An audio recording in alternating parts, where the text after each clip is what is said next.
તમે પુણ્ય ન કરી શકો તો કાંઈ નહીં, પણ પાપ ન કરશો. પીપા પાપ ન કીજીએ પુણ્ય કિયો 100 બાર. ચોરી ન લઈએ એક દોકડો તો દીધું 1000 બાર. તમે પુણ્ય ન કરો તો કાંઈ નહીં, પણ પાપ ન કરો તો તમારું પુણ્ય બરાબર છે.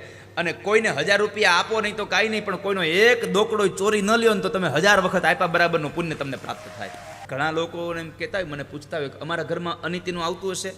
અનિતિનું કોને કહેવાય? તો એટલું યાદ રાખજો કે તમે જે જગ્યાએ કામ કરો છો, તમારા કામ કરવાની 8 કલાકની નોકરી છે, એ 8 કલાકમાંથી અડધો કલાક તમે વાતો કરવામાં પસાર કરી નાખી, જે કામ સિવાયની વાતો કરી છે, એ અડધી કલાકનો તમે પગાર લીધો તો તમારા ઘરમાં અનિતિનો પગાર આવ્યો છે. યાદ રાખજો.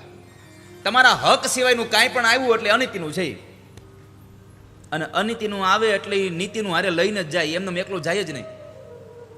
છાણ નીચે પડે એ ઉપાડો એટલે ચપટી ધૂળ આવે ને આવે જ. એમ અનિતિનું તમારા ઘરમાં ધન આવે, એ જ્યારે ઘરમાંથી નીકળે ત્યારે એ અનિતિની હારે નીતિનું જાય જ, સંશય જ નથી એમાં. પરમાત્માને પ્રાર્થના કરી, ઠાકોરજી નીતિનું ઓછું આપજો, પણ અનિતિનો 1 રૂપિયો લઈ લેવો નહીં કોઈનો. આવી વિચારધારા અમને આપજો. અમારા ઘરમાં અનિતિનું કાંઈ ન આવે. કારણ કે અનિતિનું જ્યારે ઘરમાં આવે ત્યારે વિચાર બગડે છે, માણસનું મગજ બગડે છે, મન બગડે છે.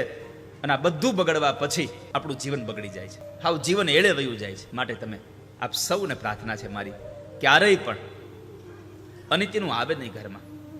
કોઈનો આપણે ક્યારેય પણ દ્વેષ ન કરીએ, કોઈને પ્રત્યે પણ આપણે રાગ ઈર્ષા ન કરીએ.